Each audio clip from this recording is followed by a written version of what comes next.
retrouver comme tous les matins. Nous sommes le vendredi 19 avril, le numéro 844 de Mars Attack. Je voulais faire un petit mea culpa parce qu'hier on a dit qui sont les nouveaux Abdou Abdoukali, qui sont les nouveaux Abladi Belkhiat. On a oublié de dire qui sont aussi les nouveaux Mohamed Khiani. Un grand chanteur, très grand. Ouais. Très grand monsieur.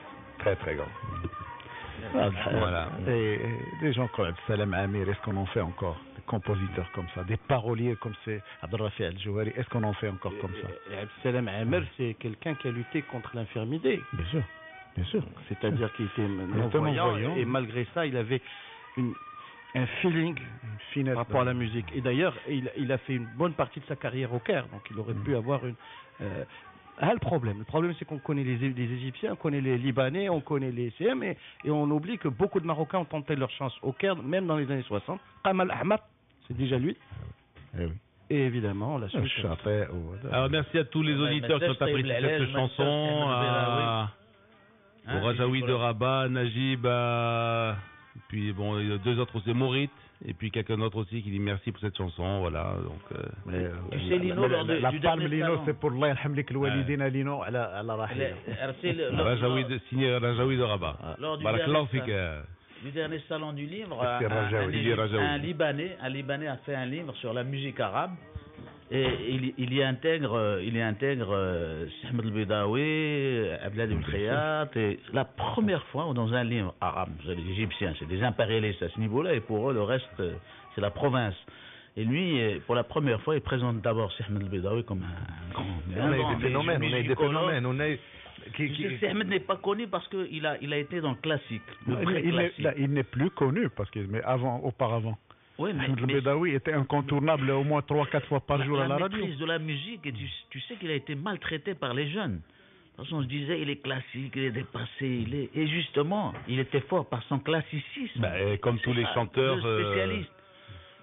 Ouais, comme les créatifs, et il était de ce genre-là. Exigeant. Il y a un duo créatif un peu sympathique, rigolo. Exigeant, et c'est comme tous les chanteurs qui ont une certaine longévité. À un moment donné, les gens disent mais qu'est-ce qu'il vient faire ce gars là, tu vois, ils comprennent pas, tu vois, mais il était quand même apprécié. L'important c'est qu'il soit il était vénéré par sa génération. Sauf que 30 ans après sa disparition, on continue à l'écouter. L'élite, Lino, l'élite, lui, il n'a pas été tellement populaire. C'est dommage, c'est regrettable. Mais le jour où on étudiera la musique, on aura des musicologues comme parole. Les paroles de Mohamed Belhussein et tout ça, c'était des grands parts. Et Aziz, c'était l'ami de Mohamed Abdouhab. Ça, en plus, il ne faut pas l'oublier. Il est dans le droit fil du classicisme vers Abdouhab. C'est pas rien. C'était ça. C'est Ahmed Bedawi. Puis, une fois, moi, j'ai eu la chance d'assister à un débat entre Saïd Siddiq et Ahmed Bedawi autour de quoi? Autour du Coran. Je peux vous assurer. Alim. Ahmed El-Bedawi, c'était le alim. Il lisait le Coran, mais entre les lignes, Cheikh al-Jahili, n'en parlant pas, la poésie classique. C'était un grand, à qui on... Il y avait un grand aussi, Hussein Stlaoui, qui nous a vraiment... à l'époque déjà. Oui, le Halqa. C'était dans leur genre. Mais Hussein Stlaoui, surtout... par l'intégration d'instruments modernes qui à l'époque vraiment la clarinette, le banjo, l'accordéon, le piano, c'était vraiment à l'époque c'était quelque chose. Le premier Marocain qui a fait un disque. Oui, avec des chorus. Messieurs, moi ce matin surtout je voulais rendre hommage à Mohamed Khiani, voilà. Non mais Rahila c'est un chef-d'œuvre des années 60. C'était un Olympien, Lino. Il a laissé sa fille qu'on salue, qui est dans l'art. Avec sa maman. Et puis les paroles sont aussi Abdelrafi Al-Jouari Marrakchi qui a apporté de très sa contribution à son écho. Alors, merci donc à tous les auditeurs. On s'est content de dire SMS en TTC. Fouad qui dit Fouad de Casa qui dit sublime la chanson. Et puis la bonne musique arabe, si sur Mars a manqué, bravo Shakib de Rabat. Là il dit la bonne musique arabe, voilà. Alors Lino, est-ce qu'il y aura un changement dans ton équipe pour l'année prochaine quand je pense à Daouda qui se tape la navette tous les jours de Rabat? Je sais pas s'il se préoccupe vraiment. Il faut préciser qu'il n'est pas le seul. Il faut préciser qu'il n'est pas le seul. Il n'est pas le seul. Lui, il vient de Salé, il est encore plus loin. Najib Salmi aussi, il vient de Rabat. Et des milliers de gens qui viennent à partir de Kenitra, parce que le train part à partir de Kenitra qui vient travailler à Casablanca. Il va falloir qu'on la fasse à Bouzlika. On a fait à Bouzlika l'émission. Entre 6h à mi-chemin. Entre 6h30 et 7h, il y a 3 trains. Donc il y a un train toutes les 15 minutes. Et ils sont archi comptes. Et quand il y aura le rapide, des gens viendront de Tanger, certainement. C'est sûr. Parce qu'il y aura le TGV. Bon, alors messieurs, on va commencer par les coups de cœur, coups de gueule rapidement, avant de parler du feuilleton qui prend fin finalement, le feuilleton Rajamas. Oui, rapidement, j'ai reçu des messages d'amis, d'amis sociaux et aussi d'amis et amis qui nous reprochent de ne pas avoir dit un mot de solidarité avec le mouvement politique marocain et socio-politique marocain concernant l'affaire du Sahara et la prétendue ou l'attendue résolution présentée au Conseil de sécurité par les Nations Unies qui cherche à étendre les prérogatives de la MINURSO aux droits de l'homme, etc. Et donc, voilà. Moi, ce que j'aimerais, c'est essayer d'avoir Hassan Kassimi Alaoui. Ou bien, je sais pas, ce serait bien. Ou bien Fadiata, il a fait un super papier dans la tribune de cette semaine. Voilà. Son édito. Un des deux, voilà. Eux, peut-être, ils sont mieux à même que nous pour nous parler du problème. Voilà. Alors, on continue, les coups de cœur, coups de gueule. Allô? Non, moi je dirais juste à Madame Kennedy d'aller balayer devant chez elle, c'est tout. Parce que s'il y a un pays aujourd'hui qui est la risée du monde parce qu'il prend le droit de l'homme Madame partout. Kennedy, attends, là, j'ai pas dit la navette là. Non, parce que j'ai pas dit une navette. Madame Kennedy, laquelle d'abord? Cette résolution, celle qui est venue passer une semaine quelque part dans un cocon privé du côté du Sahara. Dans nos provinces du Sud. Mais Kennedy de la dynastie. Oui, c'est la descendante de Robert Kennedy. Ah. Parce qu'elle Robert Kennedy. Il en avait 11, il avait 11 gosses, il fallait bien. Parce qu'il y a une fondation, Robert Kennedy. Il est traité tellement bien que franchement, il y a une fondation, les gosses. Aujourd'hui, les jeunes. Il y a une fondation Robert Kennedy qui s'occupe des droits de l'homme. avoir comme une quarantaine d'années. Moi, je dirais à cette fondation et aux membres de cette fondation et à Madame Kennedy en particulier d'aller balayer devant chez elle. On leur dit en cœur en anglais, do your job. Le pays qui bombarde des innocents à longueur de journée, le pays qui détient des gens sans procès dans une prison spéciale et qui se dit défenseur des droits de l'homme, le pays où par un délit de facias on peut se retrouver en tôle juste parce que... C'est le premier pays dont on a reconnu l'indépendance. Ben oui, mais justement... C'est un pays frère quand même. Mais justement, mais d'accord, non, Lino, mais c'est parce qu'il y a des dérives aussi aux États-Unis et les Américains feraient mieux de s'occuper de leurs dérives, de corriger leurs dérives avant d'aller voir chez les autres. Un cocktail de tout, voilà. Avant d'aller voir chez les autres ce qui se passe dans une province. Du bon comme du mauvais. Parce que c'est extraordinaire. Tu viens passer une semaine quelque part et tu te permets des jugements. Mais si cette Madame Kennedy était venue il y a 30 ans... Attends, moi j'ai jamais entendu... Où est-ce que tu as vu ça? Où tu as lu ça? Mais dis-nous, attends, mais tu m'étonnes si tu n'es pas au courant de ça. Non, je sais qu'il y avait... Il y a eu des rebondissements, etc. Il y a eu Madame Kennedy qui arrive et qui, franchement, je n'ai pas entendu parler. Il y a eu une visite il y a quelques mois. Il y a quelques mois, ils s'en parlent aujourd'hui. Non, mais c'est maintenant que ça devient pressant, parce que c'est maintenant, pendant très longtemps, c'est maintenant que les États-Unis... Elle est si influente que ça. Elle a une influence sur les Nations Unies. C'est pas une influence, c'est une résolution américaine. C'est une administration démocrate. Suite à une pression de ce lobby qui est à l'origine un rapport établi par la Fondation Kennedy qui, elle, avait dépêché une des Kennedy ici, qui a passé une semaine chez nous. Tu vois, donc en toute liberté, elle a pu rendre visite à qui elle a voulu, elle est restée, elle a logé chez qui elle a voulu, les provinces du Sud. Elle a fait un rapport où elle dénonce, paraît-il, des dérives. On a Fadiata en ligne. Fad, bonjour. Voilà, ce serait mieux que Fad. Bonjour. Fad, bonjour. On crie au secours ce matin. Au secours. Fad, es-tu là? Je suis là, mon ami. Est-ce que tu nous as entendu? Oui. Non, je n'ai pas entendu. Moi, j'ai pas entendu Radio Matin. C'est-à-dire que, en fait, on voulait te parler du rebondissement dans l'affaire du Sahara, tu vois, voilà. Donc, toi, peut-être tu es mieux à même que nous pour nous dire ce qui se passe exactement. Ouais. Ben, je peux, oui, effectivement. Avec plaisir. Eh ben voilà, tu es en direct, hein? Ah, je suis en direct. Ouais, oui. Donc, tu veux que... donc, je peux parler, là? Absolument, absolument. On t'écoute, mon cher ami. Bon, ben alors, qu'est-ce qui se passe? Vous savez que à la fin du mois, le Conseil de sécurité de l'ONU se réunira pour la prorogation du mandat de la MINURSO dans les provinces du Sud. Oui. Cette procédure donne lieu à la présentation d'un rapport du secrétaire général de l'ONU, M. Ban Ki-moon, qui d'ailleurs propose, comme on le sait déjà, la reconduction du mandat. Mais, entre-temps, il y a une proposition émanant du représentant des États-Unis au Conseil de sécurité qui souhaiterait que le mandat de la MINURSO soit élargi au domaine des droits de l'homme. C'est une proposition qui est totalement, à mon avis, incongrue, inamicale et déplacée, dans la mesure où, premièrement, ça n'a jamais fait partie des attributions de la MINURSO telles qu'elles avaient été définies au départ il y a plus de 10 ans ou 15 ans, au moment de l'accord cessez-le-feu entre le Maroc et le Polisario. Deuxièmement, les droits de l'homme au Sahara ne sont pas sujets à contestation, sauf de la part de certaines ONG qui sont des organisations non gouvernementales d'origine occidentale, très souvent manipulées par des lobbies pro-algériens ou pro-Polisario. Et le problème pour le Maroc, c'est qu'aujourd'hui, les États-Unis d'Amérique sont sous administration démocrate, laquelle administration est parfois sensible aux recommandations d'ONG qui ne sont pas très enclines à soutenir le Maroc. C'est le cas pour cette ONG qui est américaine, qui était venue il y a quelques mois faire une tournée dans le sud du Maroc, qui avait rencontré exclusivement des représentants de moi, ce que j'appelle la 5e colonne, c'est-à-dire des activistes du Polisario qui sont déjà présents au Sahara, comme Mme Aminatou Haïdar, etc.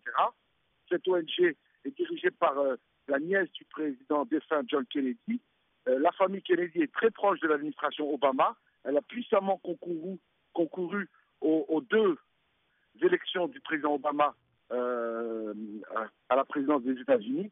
Et donc, avec un secrétaire d'État, John Kerry, qui est lui-même assez sensible aux thèses du Polisario, le Maroc se trouve donc face à une coalition un peu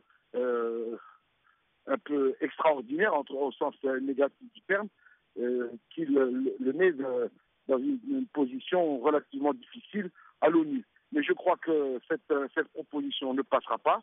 Je crois qu'on n'a pas besoin de corser le problème, d'autant que non seulement le Maroc a connu de grandes avancées dans le domaine des droits de l'homme, mais qu'en plus, beaucoup d'ONG et d'organisations internationales reconnaissent que la situation n'est pas telle qu'elle est décrite par ces ONG.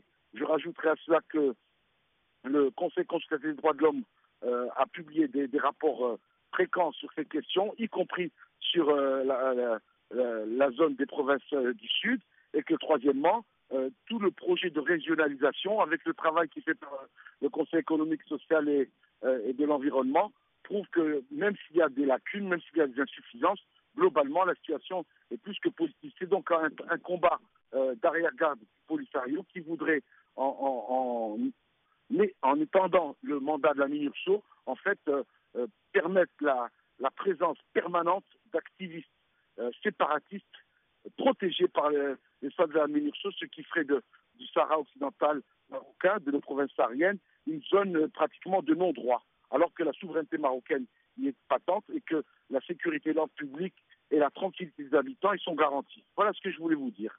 Merci Fad, merci pour tes éclaircissements et pour tes précisions. Hein. Merci bien, Lino. Comment on dit, chacun... en russe non, ouais, en russe, comment on dit camarade président. Je t'embrasse, Lino.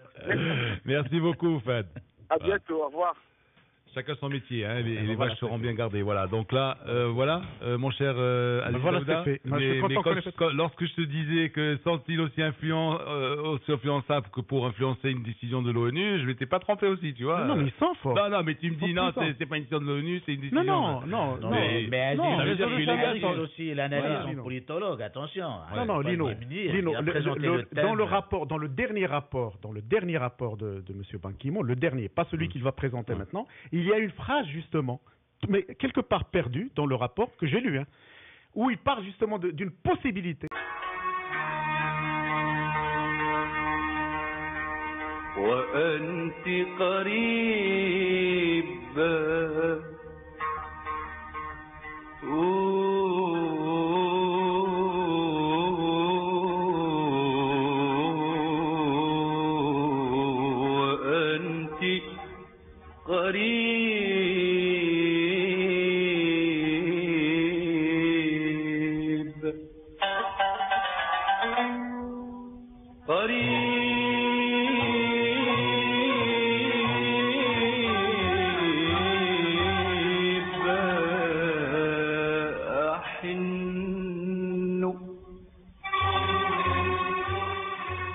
Alors Mars Attack avec le professeur Aziz Daouda, avec Zina Mara, avec le camarade président Beled Boumid, avec Amin Rahmouni, Amin Birouk, vos SMS sur 50-30 coups du SMS Sidiram TTC.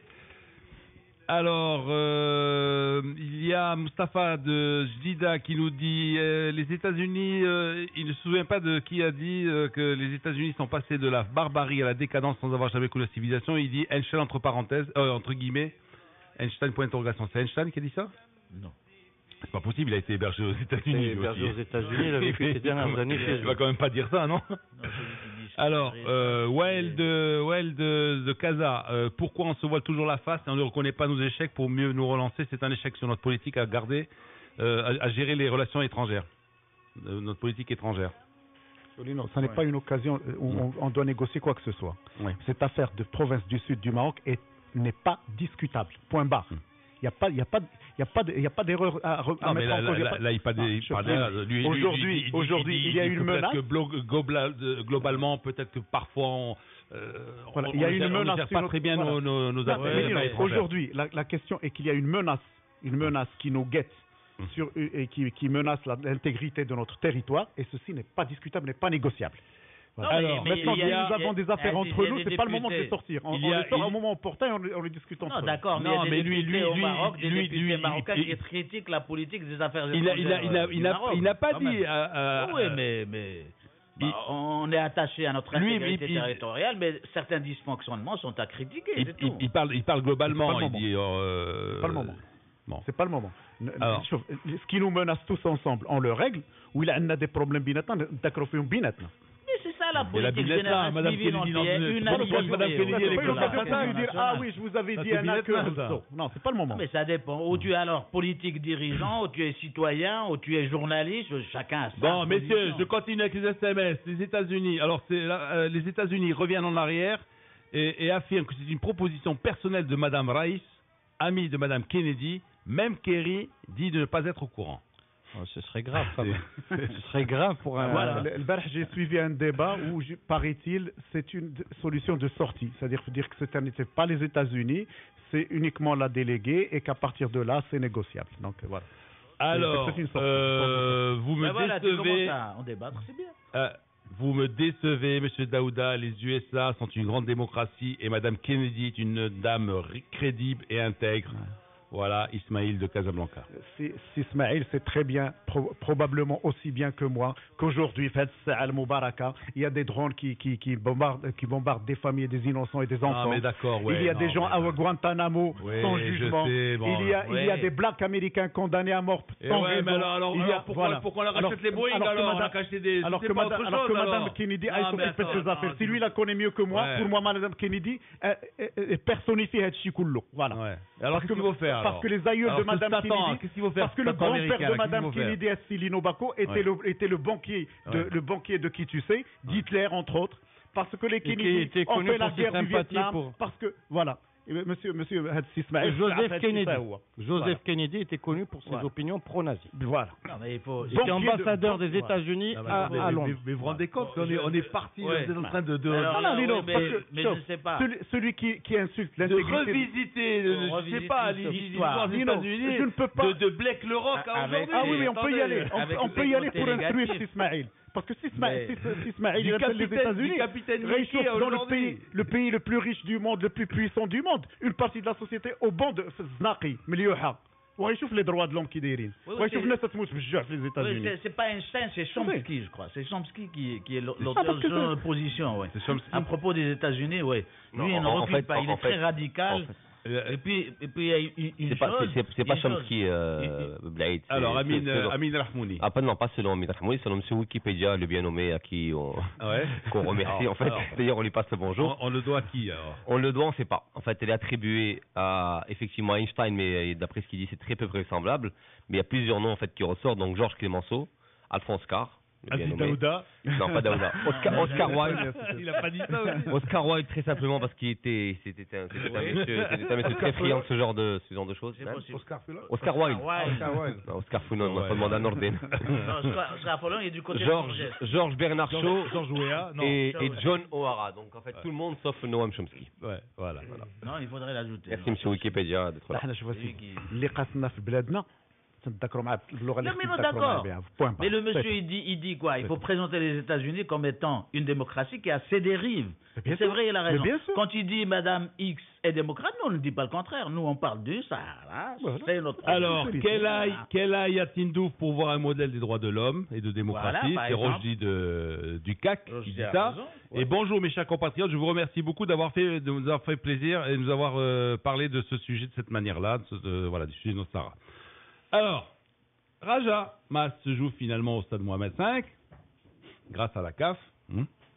Grâce à l'accord de la CAF, pourquoi? Grâce à l'accord de la CAF. Ils ont saisi et ça a été que, paraît-il, viendrait assister à ce match.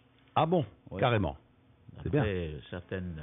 Il est bienvenu à la soirée de Radio Mars, pourquoi il ne viendrait pas à un match de foot? Il y serait déjà plus à sa place. C'est vrai. Non. Il est venu à Radio Mars parce qu'il est l'ami des gens de Radio Mars. Oui, non, j'imagine bien, ils vont me... mais il est plus plausible de voir Essaïdou un match de football, un sommet du match de football marocain, plutôt qu'à une soirée... Un sommet aura le plein, parce que le public lui manque. Peut-être à la table de Lino Baco, peut-être. Non, mais ça, c'est un honneur dont il se rappellera jusqu'à la fin de sa vie, oui. C'est un provocateur, lui. C'est pas gaffe. Essaïdou est un monsieur très humble, très modeste. Il est d'une modestie extraordinaire. Il a apprécié beaucoup Asdin Amara. Oui. Le chanteur. Ah bon? Pas l'entraîneur? Non, je n'étais pas au chant à ce moment-là. J'aurais été au chant. Tu l'auras ton diplôme maintenant, t'en fais pas. Il a été plébiscité. Il a été plébiscité. Non, mais c'est un monsieur très sympa, vraiment très très sympa. C'est ça. Il était en forme ce jour-là. Mais tout le monde est sympa. Blatter est sympa. Mais tout le monde, qui n'est pas sympa? Blatter, il faut le demander au président du Bayern Munich. Pourquoi? Moi, peut-être que le jour où j'irai manger un hamburger avec Messi, peut-être que je dirai le lendemain, tiens, il est sympa, Lionel. Moi, je suis resté 3 jours avec Blatter en Palestine. Je peux vous assurer, je vais te faire un gros cadeau, en fait, étant donné que tu passes ton temps à me chambrer en me disant que je suis un gros lecteur de SoFoot. C'est justement SoFoot qui aujourd'hui invente ici à Casablanca. Fait un gros dossier sur la véritable histoire. Je finis. J'ai vu la couverture, je l'ai balancé. La couverture, je l'ai balancé. A dit la vérité, tu l'as acheté. Tu l'as acheté déjà. Je l'ai pas acheté. Tu l'as acheté. Une espèce de vérité. À ton âge. Mais j'ai arraché la couverture. J'ai arraché la couverture. Tu devrais lire, c'est de l'eau à ton moulin. Tu serais effaré. Je sais, c'est de l'eau à mon moulin. C'est pour ça que j'ai acheté. Non, je vais pas commencer à raconter. Explique aux auditeurs. Non, il faut qu'il l'achète. Si Lino Baco nous laissait parler, c'est qu'on aurait là tout le loisir d'expliquer ce qu'on veut expliquer aux auditeurs. Donc il y a un gros dossier sur Daouda que Amara a dû lire, un gros dossier sur la véritable histoire de Messi. Et très honnêtement, ça avait froid dans le dos. Vraiment, quand tu lis ça, c'est effarant. C'est l'un des dossiers à charge. Smoum le petit, hein. C'est pas tant Smoum, c'est son histoire personnelle en fait qui est. C'est affolant. c'est peut-être pas lui personnellement, c'est les gens qui l'entourent. Non, c'est l'univers. C'est pas, mais c'est l'univers qui a derrière. C'est pas lui qui est effarant. C'est l'histoire en soi qui est effarante. Avec son lot de désinformation. On revient sur Ajamas. Mettez un peu. On revient sur Ajamas. Viens, on fait un petit débat sur Totti. On va passer une heure, bien plus que pour la question du Sahara marocain. On revient sur Ajamas. On revient sur Ajamas. Alors, qui se joue finalement. Bon, c'est une bonne chose, évidemment, pour le football. C'est une bonne chose. Mais disons que l'ITER bureaucratique n'a pas été... C'est-à-dire qu'il y a eu 3 accords. Il y a eu la sollicitation de la direction du complexe Mohamed V, donc de l'autorité de tutelle qui est le conseil de la ville de Casablanca, de la CAF et de la FRMF. Quand ces 3 instances ont donné leur accord, il y a eu des conditions. Primo, que le Raja s'engage par écrit à ne pas dégrader les installations, que son public puisse respecter tout ce qui se passe sur le stade. Deuxième chose, c'est un engagement ferme du Raja. Deuxième chose, que les panneaux publicitaires de la CAF ne bougent pas d'1 centimètre. C'est-à-dire, bon, il y a un manque à gagner pour le Raja en terre, parce que le Raja ne pourra pas mettre en avant ses sponsors. Radio Mars est présent aussi bien au niveau de la CAN qu'au niveau des matchs du Raja, donc aucun problème pour nous. Bon, alors après, ça va. Donc le Raja ne pourra pas mettre en avant ses sponsors. Tous ses sponsors. Non mais attends. La dernière clause la plus importante, c'est que le Raja s'engage à ce que le public, son public, viennent assister au match des U17. Ça, c'est vrai, ça. D'abord, voilà, ce soir. En fin de compte, le monsieur qui m'a envoyé un SMS, est-ce que quand je loue ma maison, je la reprends, machin, etc. Donc, ça c'est avéré. Ouais. C'est moi qui ai raison. Ouais. Donc, il faut qu'il envoie un autre SMS. C'est une drôle d'agence immobilière.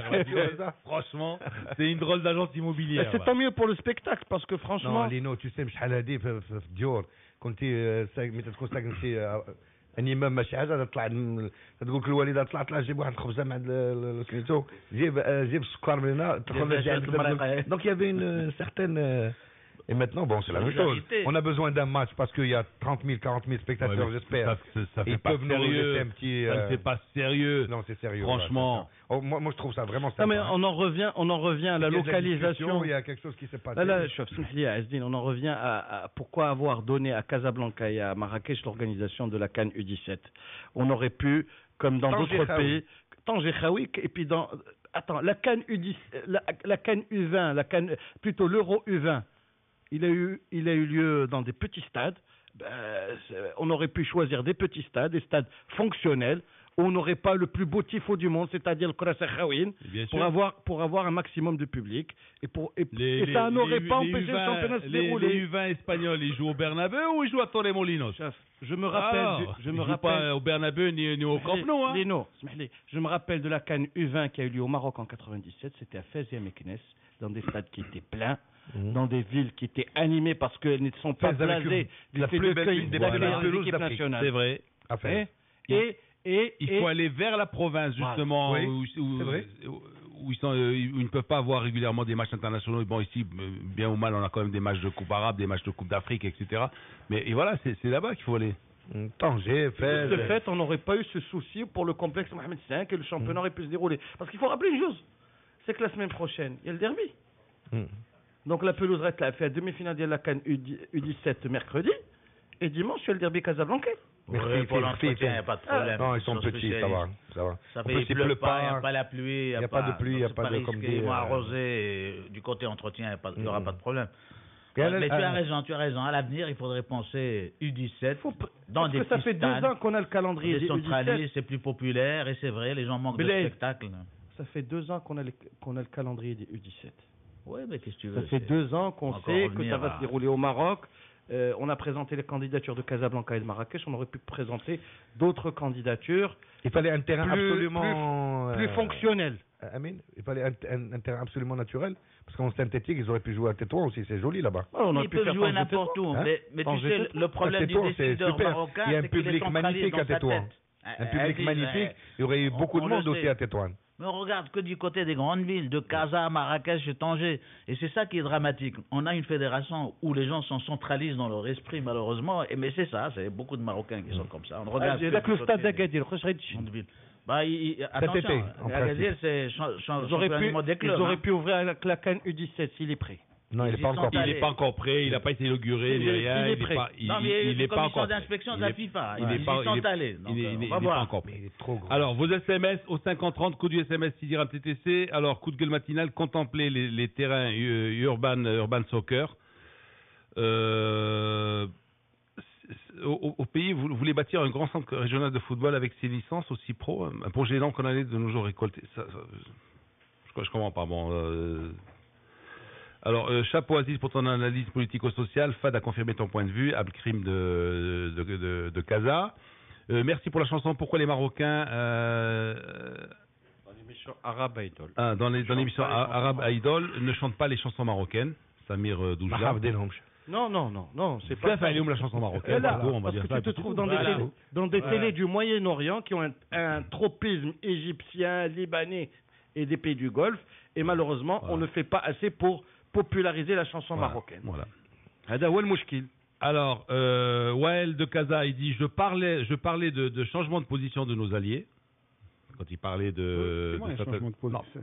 justement, c'est pour ça qu'il dit on a fait peut-être des erreurs sur le plan politique, sur le plan diplomatique. Non mais attends, il y a eu une réaction française, parce que le Maroc quand même espérait que la France oppose un droit de veto.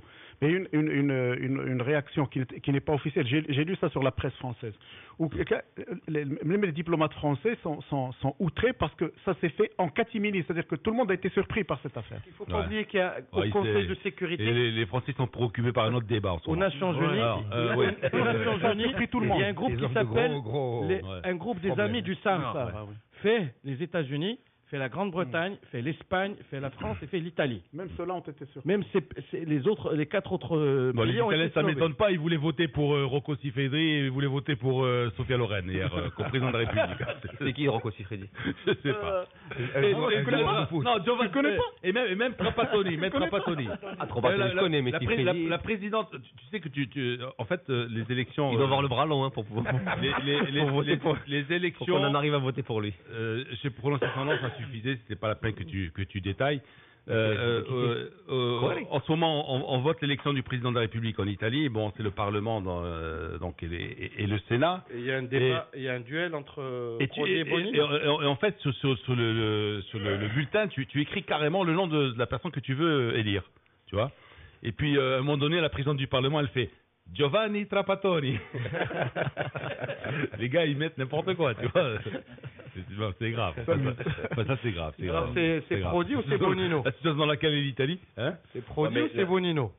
Ah ben non, c'est aucun des deux. À un certain moment, il y avait aussi Cicciolina qui s'était présenté aux élections. Elle se représente encore. Ben voilà, c'est citoyen comme les autres, pourquoi pas après. Alors, Lino, ce que vous dites c'est important, Brillant Saint-Combe, alors donc ne parlez pas tous ensemble.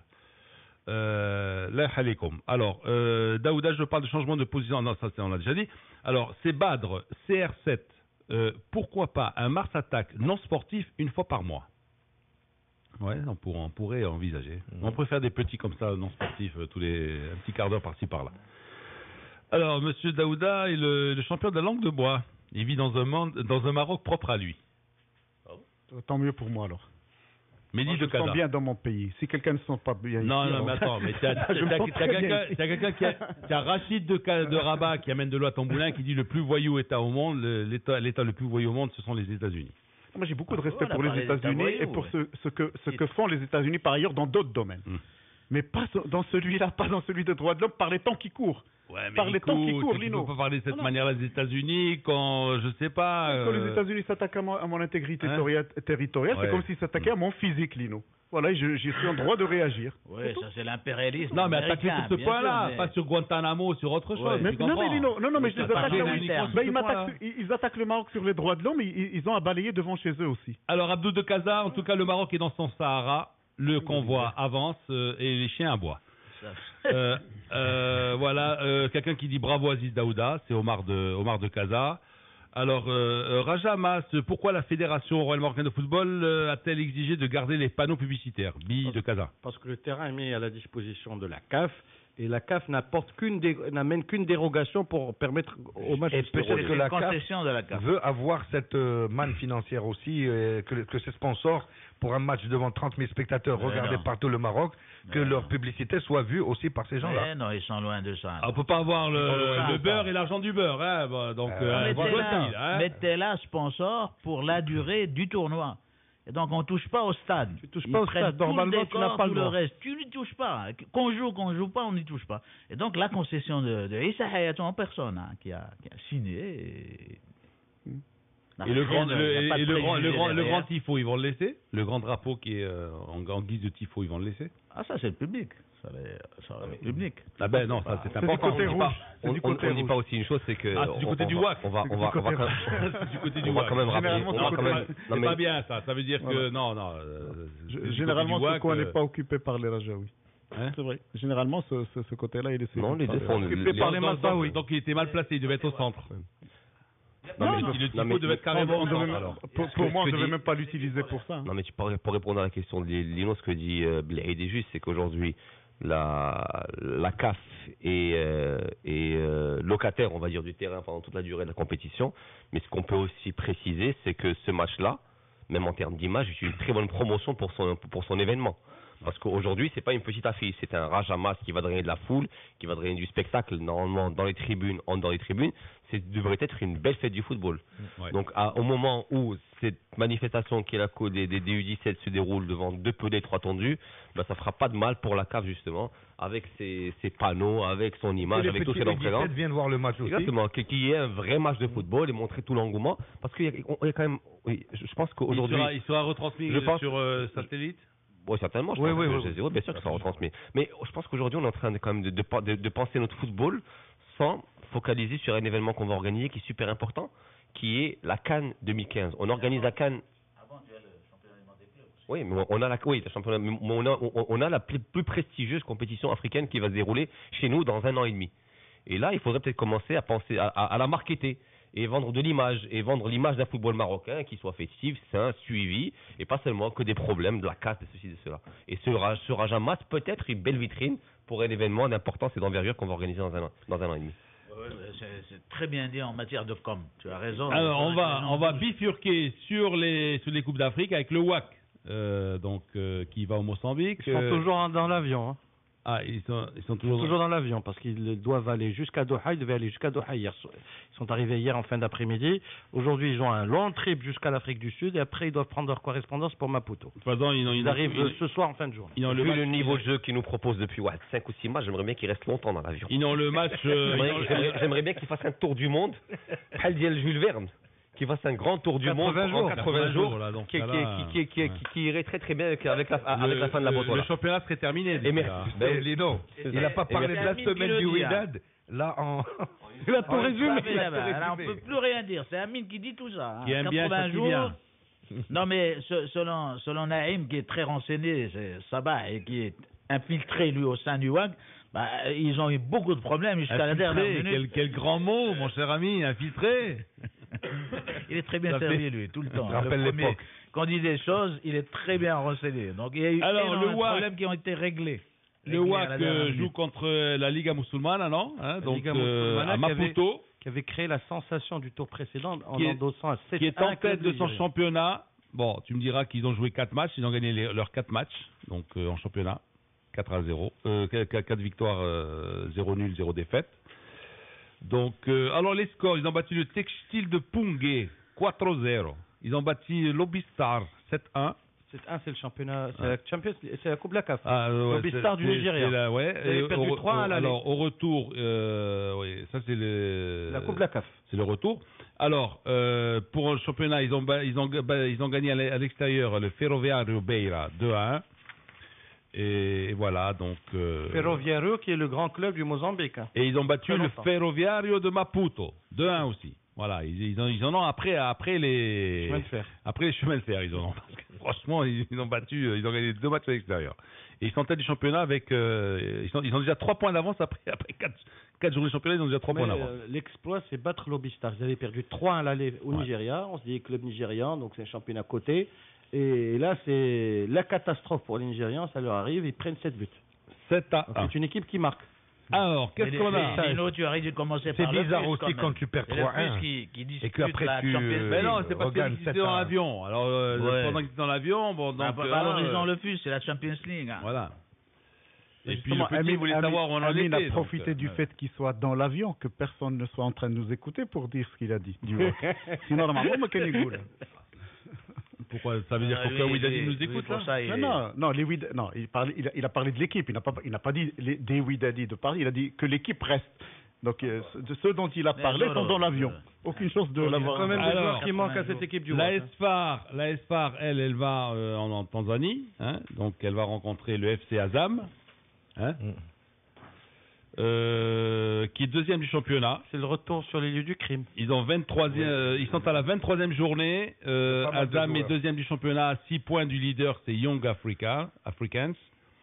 Et puis, ils ont une assez bonne série, puisque sur les 5 derniers matchs, ils ont fait 3 victoires et 2 nuls en championnat. Ils ont éliminé au tour précédent Club Libérien. Ils ont gagné 2-1 à l'aller, fait 0-0 au retour. Voilà. Et ils jouent dans le stade national. C'est retour sur les lieux du crime, c'est-à-dire les 6 joueurs de la SFAR qui étaient dans la liste de Taoussi, dont la fameuse défense qui avait pris l'eau de toutes parts, se retrouvent sur le même terrain de jeu face à quelques joueurs. Pas toute la défense. Si, les 3. Non. Un seul défenseur a pris l'eau. Et il a fait boire la tasse à ses amis. C'est une équipe. Franchement, on va revenir. Toute une équipe. Vous voulez revenir encore? Non, je ne reviens pas. C'est toute une équipe. Ils avaient été alignés pour le match, donc tout le monde est responsable. Mais franchement, c'est pas le sujet. Ce n'est pas le sujet. Là, aux 50 ans de coup du CMS, MTTC, Lino, pourquoi tu veux pas passer ce message? Belaïd, hier, tu dénigrais le classique, l'arabe classique de Nassiri. Ce matin, tu vénères le classicisme. Un classicisme musical. C'est Simo Reda de Casa. Classicisme musical. Et puis, quand j'ai parlé de Nasseri, c'est pas pour le dénigrer ou derrière le classique, c'est la communication. On est dans le foot. On dit pas Tawassan Nabi Kitab. Alors, va dire ça à la masse des supporters de foot. Tawassan Nabi Kitab. Il y a quelqu'un qui voulait mettre le Moutanbi ou il y a mettre. Le Moutanbi, ça fait 10 siècles. J'ai pas insulté le Moutanbi. J'ai dit quand Galiam le Moutanbi. Il a cran. Je vous jure, j'ai insulté personne. D'un côté, il a Nasseri, de l'autre côté. Hayato vient superviser Mtouali, que vous critiquez beaucoup. Mtouali est le meilleur technicien marocain. Bzef alaikum Mtouali, c'est Jamal le Rajaoui qui nous dit ça. Lequel de Mtouali? Mtouali. Il joue où? Circonstance du Raja. Tu connais Mtouali qui joue au Real Madrid, toi ou... Alors, bonjour Lino, dit à Belaïd qu'il laisse les autres consultants parler. On n'entend que lui. Et merci Aziz d'avoir évoqué la question de notre cher pays. Awatif, de Moi Média. Alors, bonjour Lino, dis à Amara que le petit Modric ne joue pas contre les Masques. Anouar, le Rajaoui. Il joue pas Rafidi aujourd'hui? Non. Non, certainement il va jouer. Pourquoi il jouerait pas? Il a des cartons? Non. C'est la seule chose pour laquelle on peut le mettre sur le banc de touche. Il est discipliné, il est fair play. Alors, au vu des U17, toutes nos équipes doivent se remettre en question, voir la forme des joueurs, la rapidité d'exécution du jeu. Abdelhadi d'Agadir qui nous dit ça. On a déjà noté. On revient au BABA, c'est-à-dire à la formation. La formation, il y a beaucoup de gens aujourd'hui qui proposent qu'on organise, Lino, on organise une CAN U17 des locaux. Tito de Casa, je suis d'accord avec Seigneur Daouda. Alors, à votre camarade président, Bzef Alik Noam Chomsky. Pourquoi j'ai insulté, moi? Va prendre des vacances, c'est Meki de Rabat. Je n'ai pas insulté Chomsky, j'ai dit Chomsky est capable de dire des choses Alors, bravo Daouda pour ton patriotisme, c'est Ftar de Taza. J'aime beaucoup. Moi. Alors, appelez le directeur du complexe, il vous dira les dispositions qui ont été prises. Youssef de Casa. Ben, on le sait, on en a appelé. Il y a Amine Biro qui est au courant de tout, là. Ouais. Alors, parlez-nous de Hamdallah et de son artrique. Artrique. Coup du chapeau. Alors, le coup du chapeau, il a fait hier. Est-ce que quelqu'un a vu les buts? Moi, je les ai vus. Attendez, les gars. Sincèrement. Vous avez vu, il a joué. Franchement, vous n'avez rien à voir. Vous voyez les matchs de Coupe de Norvège? Zidane, écoute, lui, il fait son boulot comme il faut. Il l'a vu où? Je les ai vus sur Internet. Ah, sur Internet, parce que pour les voir à la télé, franchement, on voit les buts. Moi, par contre, j'ai vu le but qu'il a marqué en championnat contre une équipe donc de première division comme celle où il joue. Et honnêtement, Non, là, il a joué contre l'équipe de 5e division. Ah ouais, non, c'est une équipe de 5e division, celle-ci. C'était en coupe. Un terrain où il y avait 2 tendus, 3 pelés. C'est un terrain champêtre. Il pouvait dribbler toute l'équipe s'il voulait. Mais tranquille. Là, les 3 buts, sincèrement, est-ce que tu non. les as vus? Là, sincèrement, est-ce que tu peux les décrire un peu parce que moi, j'ai pas... C'est Hamdallah. Non, Hamdallah. Bon, c'est pas des buts genre tir de 40 mètres ou de 20 mètres, mais c'est toujours en combinaison. Il rentrait le ballon entre la défense et... Alors, Najib de Casa, salut Lino et Amine, je vous adore, mes respects à vous tous. À Tikuta aussi. Alors, couche de Casa. Salam, donc il dit vas-y Daoudi et continue Daouda plutôt. Il a écrit Daoudi. En fait, il voulait dire Daouda. Vas-y Daouda, continue, bravo, nous connaissons ton nationalisme et ton watania à l'athlétisme. Vive le Maroc. Voilà. Et c'est Rachid Daoudi. Alors ensuite, il y a quelqu'un qui s'adresse, vous savez, à qui de droit. Quel est le classement du WAC actuel dans la Fédération royale marocaine de football? Et si vous le trouvez, bzaf alikoum le Wydad. Vas-y, tu réponds. Plutôt, il faudrait dire bzaf alik le Wydad. J'ai pas compris la question. Le classement.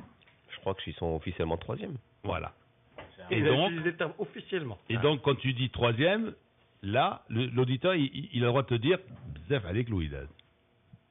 Il faut développer ou alors il faut dire oui, merci. Ils sont 3e, donc c'est bon. Non. Ils sont 3e, ils sont menacés. Est-ce qu'en début d'année, tu pensais qu'avec cette équipe-là, ils finiraient éventuellement... Très honnêtement, en début d'année, très rapidement, on ne va pas s'éterniser là-dessus, je pensais qu'on vivrait une saison difficile, mais je ne pensais pas qu'on vivrait une saison cauchemardesque. Parce que là, on est vraiment dans le cauchemar, au niveau sportif, au niveau extra-sportif, au niveau ambiance générale. Voilà quoi, donc et comme par hasard, et malheureusement ça tombe dans une saison cruciale où il y a une Coupe du Monde des clubs en ligne de mire, et c'est vraiment dommage qu'aujourd'hui ça parte en queue de poisson. Ça allait plus ou moins pas trop mal jusqu'à la trêve, et je sais pas ce qui s'est passé, quel ressort s'est cassé au niveau de la trêve, ou alors peut-être que on récolte aujourd'hui les fruits d'une gestion. Quand je dis gestion, c'est total, hein. C'est pas juste une gestion administrative, c'est gestion totale de l'équipe, du groupe. On récolte une gestion peut-être au préalable catastrophique, et là on est en train de vivre une saison à mon visage. Alors, des 3 clubs engagés en Coupe d'Afrique, quel est celui qui risque le plus? D'abord, je vous demande, est-ce qu'ils sont en complet, Amine? Oui, non. Ils sont pas en complet. Il y a un joueur qui n'est pas inscrit les Coupes d'Afrique, c'est Rami. Et puis tu as les autres il y a 3-4 joueurs qui n'ont pas fait le déplacement. Alors, Brabh blessé. Il n'a pas fait le déplacement. Et Khaliqi qui est une énigme depuis une bonne partie de la saison. Pour les Coupes d'Afrique, la particularité depuis 2 ou 3 années, c'est que pendant longtemps, dans le passé, nos équipes rencontraient de très grandes équipes africaines aussi. Elles venaient des grands pays du football. Maintenant, les grands pays du football sont sous-peuplés en joueurs et donc en bonne équipe. Tu vas les rencontrer à Oumajaïn, les Zamalek et compagnie, Oumajaïn, dans la phase de groupe. Non, Lino. Ce que je voulais dire, c'est que avant, quand on allait dans des pays comme le Mozambique, c'était pour gagner. C'était facile. Aujourd'hui, ces pays et les clubs de ces pays ont fait un pas de géant. Ces pays sont en train de se développer en tout, et en sport en particulier.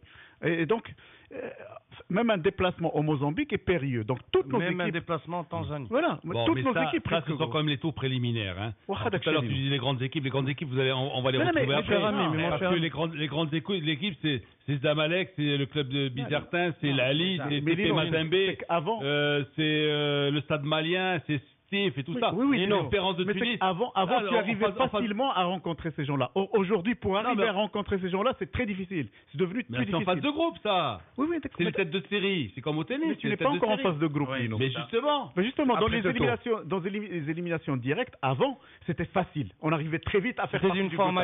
C'était une formalité. Aujourd'hui, ça ne l'est plus. Parce que ces petites équipes qu'on rencontre... C'était automatique, on rentrait dans les phases de groupe automatiquement avant? Quand on avait ces derniers temps, récemment. Ces derniers temps, c'est plus compliqué. Là, c'est beaucoup plus compliqué. Non, mais il faut juste rappeler. Mais avant, avec le WAC, le Raja, le KCM, etc., on passait rapidement. Non, mais il faut rappeler une chose aujourd'hui. En Côte d'Ivoire, par exemple, il y a un nivellement de valeur. Là, c'est que d'Abidjan qui a été, je dirais, vidé de ses talents, parce que maintenant, c'est un club qui traverse une grave crise. a été remplacé par deux clubs. Tu réponds pas à ma question. Deux clubs. CW Sport, à l'heure actuelle, CW Sport est un grand club en Côte d'Ivoire. Ah, d'accord. Et l'Académie de football Amadou Diallo est un grand club en Côte d'Ivoire. Parce qu'il ne représentait rien il y a quelques années. Ça aurait été une formalité il y a 5-6 ans, il y a 10 ans. Aujourd'hui, c'est les clubs. C'est ça les clubs qu'on va rencontrer. Et CW Sport a éliminé au tour précédent El du Soudan, qui joue régulièrement les premiers rôles dans les coupes africaines, que ce soit la C1 ou la Coupe de la CAF. Ils auront endossé un 4-1. C'est la même chose pour nous. Il est gonflé, il prend mes notes. Il est gonflé, le gars. Amine. Le gars, il est gonflé, il prend mes notes, je les cherche, et puis c'est lui qui les a, et puis il commence à te parler de CW, truc, l'académie. Amine, c'est à peu près comme... Je cherchais mes notes, je dis, mais où elles sont mes notes? C'est un vrai bonheur de faire l'émission avec Bako, parce que tu alors tu peux rien faire. Ah ben oui. Je couche un grain de... Tu veux qu'on te fasse une émission aseptisée? Non, pas du tout, mais c'est juste que tu pourrais ton minimi, tu pourrais quand même prendre un petit peu plus de points par exemple. Et le ah si, ce mec Amine. Alors, je passe de la même façon que... Qu'est-ce que tu as noté là, à partir de ces notes? Qu'est-ce que j'ai noté? J'ai pompé. Non. Le premier renseignement, ce sont des championnats combien de clubs? Ce sont des championnats 14 clubs. 14 clubs. C'est le cas aussi au Mozambique et en Tanzanie. 14 clubs. Tu parlais de clubs qui sont maintenant en tête de ces championnats-là. C'est la même chose pour nous. C'était Touan et le FUS. Avant, on entendait toujours le Raja, le Wydad, etc. Aussi au Sénégal et en Côte d'Ivoire, ils se disent maintenant, ils ont des problèmes. Maintenant, c'était Touan et le FUS qui sont... C'est la même chose pour nous. Tout seigneur, tout honneur. Contrairement à nous, où Tétouan et le FUS ont joué les premiers rôles et n'ont pas pu confirmer cette saison, CW Sport a été champion chez lui et il a 6 points d'avance cette année. Et on en est quasiment à la fin du championnat. Il reste 8 à 9 journées. 6 points d'avance avec un matelas de 9 journées, ça veut dire virtuellement champion dans 3-4 journées. CW Sport, c'est une équipe qui possède certainement les plus beaux talents du football ivoirien à l'heure actuelle. Voilà. Et on sort à la barbe de la ZEC d'Abidjan. Et on sort de l'axe d'Abidjan où il y avait l'Africa Sport et la SEC. Parce que c'est une autre ville. C'est San Pedro. C'est à combien de kilomètres d'Abidjan? Alors là, c'est pas dans les fiches. C'est pas écrit dans les notes de l'Indo. De temps en temps, on l'accroche. Pas dans le prompteur. Eh oui. Birouk, بديت تحصل هاد الايامات شويه.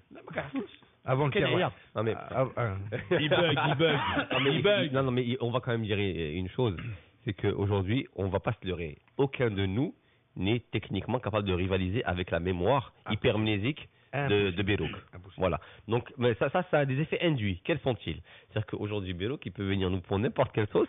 Aucun de nous qui sera capable de le contredire parce que il peut te balancer 8 vérités et 2 énormités. Les 2 énormités, on passeront comme une lettre à la poste. Parce que Amine, il a des copains, lui, qui le surveillent. Oui, l'autre fait MZN, qu'on peut citer, parce que c'est surtout en foot espagnol, c'est une tuerie. Mais aujourd'hui, Birouk peut te prendre n'importe quel mec, il peut te balancer 7 vérités et 3 contre-vérités, mais qu'est-ce que les... Merci Lino. Il parle sous le contrôle des journalistes. Alors là, franchement, c'est pas sympa. Pour le FUS qui nous envoie ça, c'est pas sympa. Oui. Le Fêtre n'a pas besoin que vous parliez d'elle. Non. Ils ont besoin. Parlez de lui, à rigueur, pas d'elle. Parlez-moi de lui. C'était comment la chanson? En réponse à ce monsieur qui ne signe pas son SMS, moi je dirais le FUS a besoin de lui sur le terrain. Par 57. Le FUS a besoin de lui sur le terrain. Et d'un beau tifo. A besoin de lui ou d'elle? Non, de lui sur le terrain. Parlez-moi de lui. On suppose que c'est lui. D'accord. Par contre, si vous voulez, je vous propose Madonna, si vous voulez, La Isla Bonita. Elle dit, c'est pas San Pedro, je crois, non? Oui, c'est déjà San Pedro. San Pedro. Mais ça, c'est les îles. Ouais.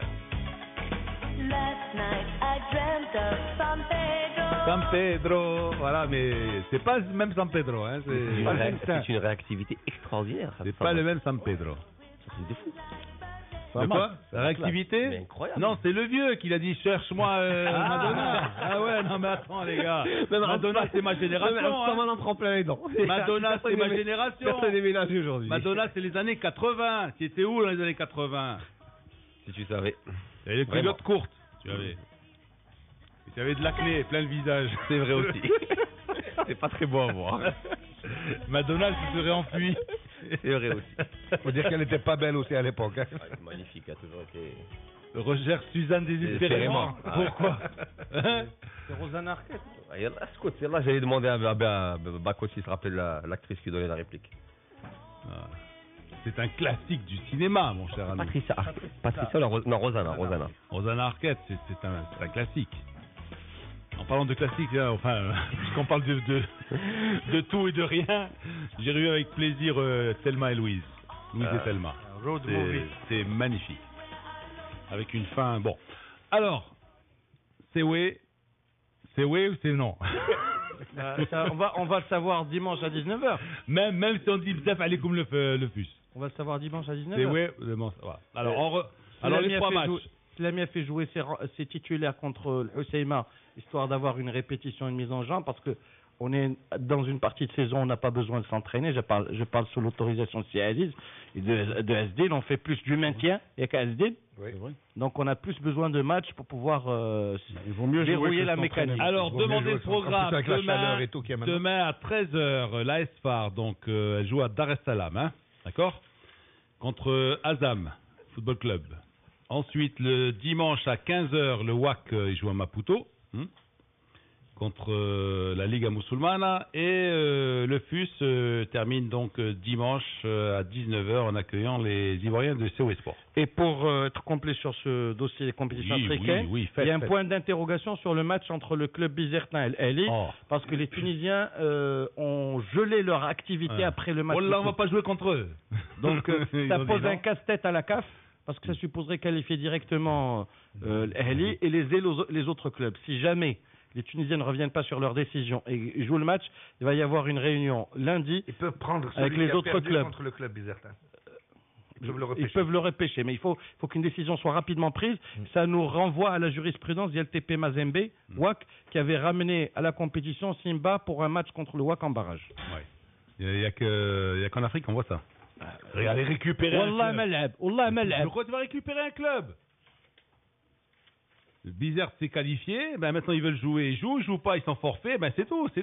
Ali passe et puis c'est tout. Qu'il en soit, ça nous ouvre. Ça veut dire quoi d'aller récupérer un club qui a été éliminé? C'est ridicule. Ça nous ouvre aussi les yeux sur les difficultés actuelles du football tunisien vu le contexte. Oui. Bon, ça c'est d'abord passons ce tour et ensuite on verra la phase de groupe qui s'annonce plutôt alléchante. Alors championnat parce qu'on joue quand même pendant ce temps-là donc. Pendant que les phares vont en Tanzanie, le Raja reçoit le MAS pour porter une attaque décisive, messieurs. Je dis pas les stockades finales, mais presque. Non, il y a déjà aujourd'hui, on commence par Tétouan contre le Codem. Je pose... je plante le décor. Je plante le décor. Ah bon, d'accord. Journée de Botola. C'est vrai, pourquoi Birouk ne plante plus le décor? Dans ce cas-là, ça serait Birouk attaque. Non, mais c'était bien les plantages de décor de Birouk. Alors, ce que je voulais dire, c'est que journée de Botola, la 25e du nom, amputée de 3 matchs, vous savez pourquoi. Donc le Raja reçoit le MAS. Est-ce que ça sera, une attaque décisive, un petit peu, voilà, dans le jargon cycliste. Quand tu revois quand tu revois la physionomie de la journée, elle est décisive pratiquement pour tout le monde. Elle est décisive pour le CODEM, elle est décisive pour Bilal, surtout en bas de tableau. Voilà, et en haut, comme en bas. En bas, bien sûr, il y a Benny Melal Berkane et tout ça. Mais déjà, est-ce que le Raja... Dino, Daoud a raison, parce que, non, pour planter le décor en sa globalité, parce que les points sont relativement rapprochés et que chaque place maintenant, à part peut-être 2 ou 3 dans le ventre mou du classement, est décisif pour quelque chose. Vous avez 3-4 équipes qui se battent pour ne pas descendre, parce qu'on peut dire aujourd'hui jusqu'à 16, on va dire, Codem, Benimler, Knetra et Fez, ce sont des équipes reléguées concernées par la relégation. Il y a 2-3 équipes dans le ventre mou et tout le reste est susceptible de décrocher une place africaine ou arabe.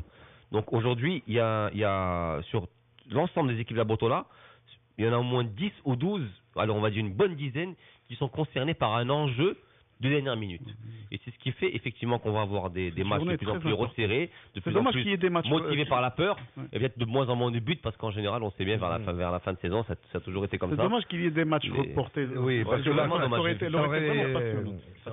va avoir de véritables batailles, peut-être pas du spectacle, mais de vraies batailles acharnées. Pas beaucoup de buts, parce qu'on va plus chercher à ne pas perdre dorénavant qu'à gagner la plupart du temps.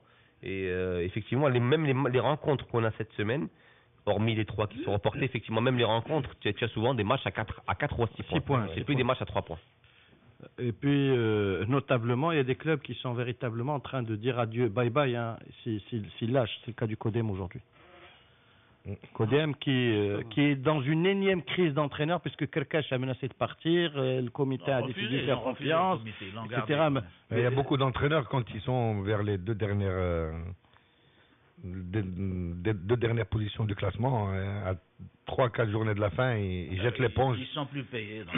Bon, moi, ce que je voulais dire par là, je voulais surtout parler, évidemment, on va parler du maintien et de la relégation. Mais ce que je voulais dire, c'est que est-ce que le Raja va profiter de ça? C'est du fait que les Phares ne jouent pas ils ont déjà combien? Ils ont 3 points d'avance. Ils ont 5 points d'avance et la possibilité d'aller à 8. Aller à 8. Bon, bien sûr que les Phares auront ensuite 2 matchs en retard à récupérer, mais ils mettront une grosse pression. Tu les négocies d'une autre façon, tu comprends? Parce que quand tu as 8 points d'avance, même si tu as 2 matchs à récupérer, tu te dis bon, bien sûr j'ai 6 points à prendre, mais est-ce que je vais les prendre? Non, ils mettront un gros coup de bambou sur la tête de toute la concurrence, en particulier dans les Phares. Ils sont dans une dynamique. Ils ont récupéré. Il y a aussi la possibilité de dégoûter tous ceux qui rêvent encore mathématiquement du titre.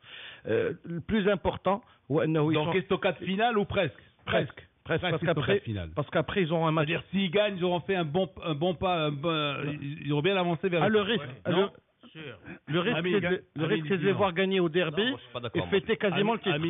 Non, je suis pas d'accord. Je pense n'anticipe pas. Pas une ostéopathie finale. D'ailleurs, je pense que Beyrog veut conjurer le mauvais sort pour ses Phares. Mais je suis désolé, le Phare a un match de retard contre le Wydad de Fès à Rabat, donc qui semble a priori, parce qu'on reste dans le foot, à sa portée. Et même si le Raja bat le Mas, ce qui n'est pas encore fait, parce que le Mas revient très très bien cette fin de saison. Très bien, à condition ils peuvent les mettre en difficulté. Voilà, ils alignent à peu près la même défense que la semaine dernière. Pour cette boto-là. Après les Phares ont Agadir. Voilà. Je pense que ça va renforcer et ressouder, on va dire, ses intérêts pour ce haut de classement. Mais je pense pas que même si le Raja gagne, ça changera grand-chose pour les Phares aujourd'hui. Quand vous avez ces équipes-là, elles sont condamnées à jouer tous leurs matchs comme si c'était une finale de coupe pour les Cheikh Hadjab Hadaka. Je pense pas qu'aujourd'hui le Raja, avec la forme que tiennent les Phares, prendra le large même si elle gagne son match. Non, mais le Raja ne joue que sur un tableau alors que les Phares sont obligés de se disperser. Il faut rappeler qu'ils vont revenir de Tanzanie, qu'ils doivent récupérer 2 matchs, qu'ils vont jouer la journée de championnat la même semaine, le même week-end que le derby, donc ça leur fait des matchs en trop, des déplacements en trop, des voyages, donc à un moment ou à un autre il y a une équipe qui est plus fraîche et une autre qui est obligée de disperser ses forces. Le Raja est passé par là aussi avant. L'avantage du Raja maintenant c'est d'être concentré, focalisé sur un seul objectif.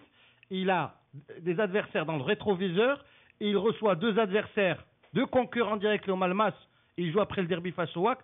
J'ai bien peur qu'après le derby face au WAC, en cas de victoire du Raja. Alors pendant quand vous êtes en direct, vous nous suivez vous suivez Mars Attack. À Monte Carlo, il se passe un petit truc, c'est-à-dire que Tsonga vient de perdre le premier set 6-2 contre Wawrinka. Et tout à l'heure, pendant la pause, je disais à Ami, Wawrinka avait balancé à Casa lors de la TP à 5-2. Il me dit non. Je dis ben oui, bien sûr. Le gars, quand il sent qu'il est bien, il dit bon, maintenant ça est stop, j'ai atteint mon niveau. Ouais. Maintenant voilà, rendez-vous à Monte Carlo et donc il en garde sous la semelle. Et en voyant le visage de Tsonga, je dis tiens, ce matin il a pas l'air de très en forme. Aziz Daouda. Les biorhythmes, donc c'est clair. Tu peux jouer à 10h d'une façon et à 4h de l'après-midi d'une autre. C'est pour ça, Lino, que à chaque fois, en quelques heures, comment ça se fait que tu te résumes la chose. Pas le même. Il y a quelque chose avec laquelle on ne badine pas, c'est la physiologie. Et justement, les biorhythmes, c'est très simple. Si tu te déplaces ne serait-ce que de 2 heures de décalage, si tu joues à 9h du matin, c'est 7h du matin chez toi. C'est-à-dire que tu n'es pas encore réveillé physiologiquement. Tu es réveillé physiquement, c'est-à-dire tes yeux sont ouverts, tu es debout, mais physiologiquement, tu n'es pas réveillé. Tu vois. Et donc, comme tu dis, les questions de biorhythme et tout ça, il ne faut pas s'amuser avec. D'ailleurs, c'est pour ça que, par exemple, nous, quand on préparait les compétitions ou avec de gros décalages, on essayait de nous entraîner à l'heure de la compétition. Il s'agissait de minuit. Les biorhythmes sont déterminés à l'avance. Bien sûr. Tu as ton graphisme, ton diagramme, tu l'as sur une semaine. Un mois et demi pratiquement avant. Un mois et demi, tu peux avoir le biorhythme. On se mettait à travailler progressivement, à aller vers l'horaire de la compétition. Alors, qui travaille sur les biorhythmes? Tu penses que nos clubs travaillent sur les biorhythmes ici? Non. T'as aussi. Les U17 peut-être? T'as aussi, il le fait. Les U17? Non? U17, tu penses? Peut-être. Oui, dans leur club, oui. Bon, on parlera des U17 tout à l'heure. Alors, on continue. Championnat, donc Raja Mas. Alors là. Absents au Mas, hein. il y a des absents en masse. Il y a des absents et 2 marques. Hafidi là ma يلعبش donc ça se comprend. Hafidi pour combien de cartons du côté du Raja? Hafidi 4 cartons donc il ne sera pas là. Mais le plus important au Raja mon cher, c'est Bokhris et Rabaté qui risque de revenir. Alors tout le public est contre Rabaté. C'est un risque militaire de Rabaté ou le Oui, parce que maintenant ils sont dans l'obligation d'aligner Rabaté, ils n'ont plus personne. Ils peuvent faire jouer Rahmani avec Koulhaj. Alors comme ils ont fini le match contre Khouribga. Mais en tous les cas, moi ce que je pense de ce championnat, c'est que le Raja est parti pour le remporter. Pour la simple raison que je pensais qu'ils allaient être impactés par leur prestation contre les Phares. Parce que contre les Phares, ils l'ont échappé belle. Et je me suis dit, bon, là on va voir si cette équipe-là est véritablement solide à Khouribga. Le match de Khouribga n'était pas facile, il n'était pas gagné d'avance. Khouribga n'a pas démérité. Et pourtant, ils ont quand même réussi à planter 3 buts et à sortir gagnant de cette rencontre. Pour moi, ça c'est la posture du champion. Mais ils étaient un temps au-dessus contre Khouribga. Khouribga a joué 45 minutes, pas plus. Hein. Mais ils ont joué. Non mais attends. Mais là c'est vraiment un test. Tu dis le match revient, le Raja revient aussi. Moi j'ai pas dit que le match revenait. Hein. Moi j'ai rien dit. Hein. انت ما تبغي تهضر على الرجاء تقول لي الماتش ما تبغي تهضر على الوداد تقول لي سلا وديك الشيء. C'est Amine Béraud qui l'a dit. Allez. Non mais à chaque fois tu. Je t'excuse pour ça. Ah bon d'accord. C'est la faute à Voltaire. Non, moi je trouve que le MAS ils ont fait malgré eux, j'en ai parlé la semaine dernière avec une défense vraiment qui joue à sa place, qui ne monte pas, qui est vraiment bien disciplinée. S'ils jouent de la même façon et qu'ils jouent avec une défense basse contre le Raja, ils vont vraiment les mettre en difficulté. Sincèrement, au match aller aussi, hein, quand ils ont match aller, un Auxerre qui monte beaucoup. Un partout, il me semble, au match aller, si je ne m'abuse. Il monte beaucoup. C'était un match super serré, c'était pas... Auxerre déséquilibre cette défense-là. C'est un bon petit joueur, je le répète. Pardon? Il est douteux, il n'est pas encore certain qu'il soit de nouveau, qu'il réintègre l'équipe après sa blessure. Et donc, bon, il y a Helhul aussi qui va... Job, apparemment. Ce sont les 4 joueurs. Moi, c'est lui qui me fait... Il y en a 2, il y a Bam Ammar, effectivement, très bon joueur, et Diop, que j'aime beaucoup, qui n'est pas utilisé aussi à la bonne place. On me prend pour un fou, je sais, quand je dis que je le verrais bien en tant qu'avant-centre, à la place du fameux joueur qu'ils ont ramené du Sénégal. C'est plus le fameux joueur qui joue, c'est Jefferson maintenant. Et Jefferson, quand il est excentré, il est meilleur. Tu sais, il lui faut quelqu'un devant lui qui lui ratisse un peu la plateforme pour le laisser jouer tranquillement. Et c'est ce qui se passe. Parce qu'on voit souvent Diop monter, aider souvent Jefferson et qui lui trouve des brèches pour aller... parce que comme il est assez costaud, il prend toujours avec lui un ou deux joueurs qui partent avec lui. Et comme Helhul aussi la semaine dernière, n'était pas sur le côté et qu'il monopolisait pas trop souvent le ballon entre... être par terre et être debout à chaque fois, et il déséquilibre aussi. Mais bon, le Raja sans Hafidi aussi. Non, sans Hafidi, sans Bokhris. Moi, je te dis, déstabilisation de la défense, il ne joue pas 2 matchs. 2 matchs, ouais. 2 matchs. Rabaté 8 cartons, donc 2 matchs. Je pense comment ça, 8 cartons? Cumule de 8 cartons sur la saison. Ouais. C'est le règlement. On passe. Mais en tout cas, c'est le Raja. C'est pas fait pour le Raja. Sincèrement, ça va être un match très difficile. Oui, ils vont être sous pression. C'est eux qui vont être sous pression, malheureusement, pour ce match. On passe aux autres matchs. On passe aux autres matchs avec aujourd'hui Tétouan Codem. Alors Codem, franchement, c'est le dernier autobus, hein. Le dernier tram. Dernier arrêt. Franchement, parce que là, ils sont lanterne rouge. Ils ont 3 points de retard sur le premier non relégable. Voilà, il commence à avoir... Ouais, il n'y a aucun indice qui puisse nous faire espérer que le Codem échappe. Non, mais aucun indice. Au contraire, c'est-à-dire que mathématiquement, bien sûr, mathématiquement, ils sont encore... mathématiquement, d'accord, mais ce qui se passe au sein du club, Lino. Voilà. Mathématiquement, Lino, c'est un club qui a été dans tout sauf dans le foot depuis le début de saison. Ouais, changement d'entraîneur, problème de trucs, scandale, public, donc ils ont... Voilà. Ces accumulations ne pardonnent pas, je suis désolé. Qui sème le vent, hein, comme on dit, récolte la tempête. Récolte, voilà, ce qu'il va récolter. Et puis il joue contre Tétouan, qui ne cache pas ses ambitions à cette fin de saison, c'est aller chercher la 3e ou la 4e place, qui est synonyme de participation africaine ou arabe. Les déboires du Wydad ont le bonheur du MAS et de Tétouan, parce que ça les relance vers la course à la 3e place et à la 4e place. Pendant 80 jours, comme le veut Amine. Bon, Alors, donc CODM, il va falloir un grand CODM pour ramener ne serait-ce qu'un point de là-bas. En plus, ils ont eu un coup de massue le dernier match, ils ont pris un but. Tétouan a déjà joué à domicile la semaine dernière contre Hassania, ça avait bien marché. C'est une opportunité d'enchaîner 2 matchs à domicile. Tétouan, ils sont sereins. Alors, Rajat Beni-Mellal, Berkane. Match à 6 points. Rajat Beni-Mellal, Berkane. Ça va être un match. Alors, le Rajat Beni-Mellal qui reste sur sa victoire. Berkane aussi reste sur une victoire. Ouais. Mais pour Berkane, c'est une belle série, Berkane. C'est une belle série. C'est l'opportunité de sortir définitivement de cette zone rouge. Berkane, c'est, je crois, 11 points pris. C'est le meilleur rendement depuis le match au retour de la Botola Berkane. C'est 11 points pris sur 15 possibles, il me semble. Et une très belle victoire à Casablanca. 11 sur 15, c'est pratiquement le meilleur score sur les 5 dernières journées. Ouais. C'est le meilleur score. C'est le meilleur score. Donc je pense que Berkane aujourd'hui... Mieux que le Raja, mieux que les femmes, mieux que le WAC, mieux que tout le monde. Quand on dit le meilleur, c'est mieux que le MAS, c'est mieux que tout le monde. Donc je pense que Berkane aujourd'hui sur une pente ascendante, avec de très... Et même, je me rappelle même, il m'a semblé que même quand elle avait joué le Raja à l'aller, ils avaient perdu 3-2. Ils avaient mené 2 fois au score. C'est une équipe qui certainement a été plombé aussi par son gardien, à mon sens aussi, parce que je me rappelle que Mohamed Inaf a été très très large en tout début de saison. Mais il a mis un peu quand même. Oh, il a beaucoup mis. Zahir Chouia. Mais je pense qu'aujourd'hui, ils sont sur une belle pente ascendante, donc je pense que Berkane aujourd'hui est bien parti pour se maintenir. C'est le seul club qui peut dire merci à la programmation de la trêve. Parce qu'ils ont pris cette trêve sérieusement, ils ont repréparé physiquement l'équipe. Ils ont changé leur effectif.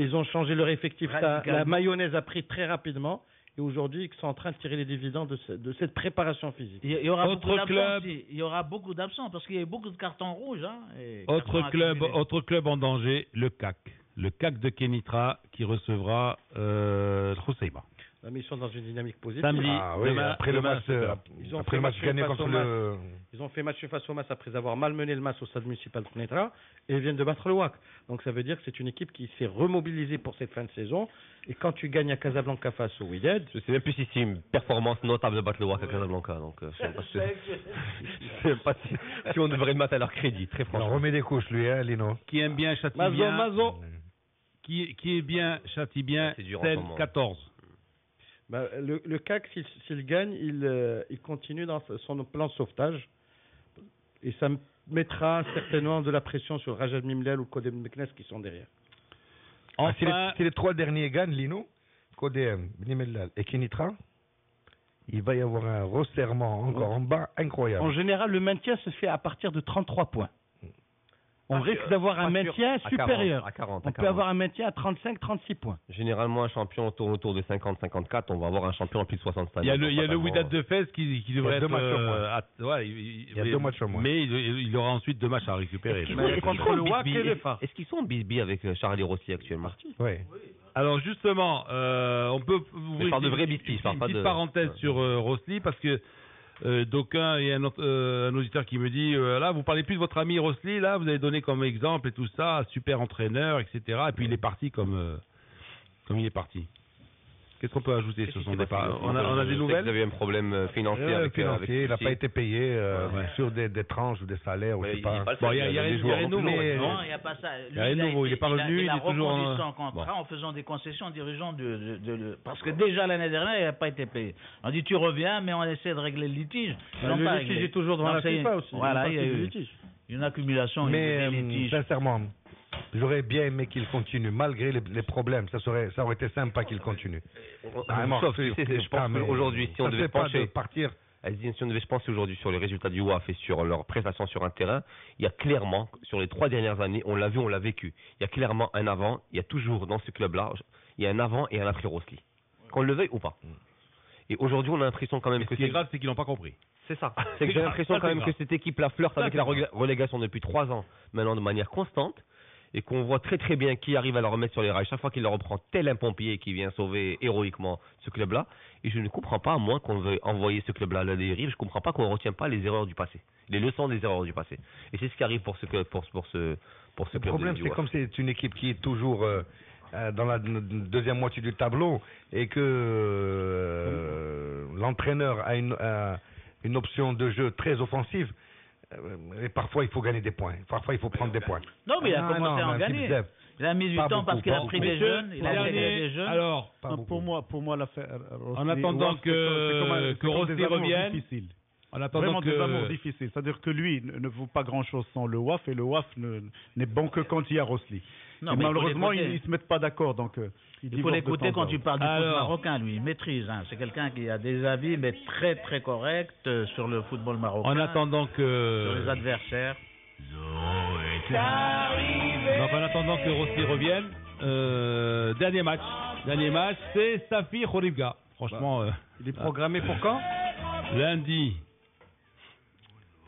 Atlas, Atlas. À quelle heure? À 21h. À 21h. Monsieur Chouma. On peut Pourquoi? programmer 19h. Ben, là, c'est un horaire correct. Non, mais il fait bon. Surtout qu'il n'y a pas de match de foot. Mais attends, on aura une heure de plus, là. Non? Le 28 avril. Ben oui. Non. Ah non, c'est la semaine d'après. Non. Je pensais que c'était ce week-end, là. Je pensais que c'était ce week-end qu'on allait avancer d'une heure avant de reculer d'une heure, avant de la re-avancer et de reculer. On joue à 21h, lundi, à Safi. C'est bien, il fait beau, les beaux jours reviennent, il fait agréable, on est au bord de la mer, allez, je suis là. C'est pas agréable. On finit à 23h.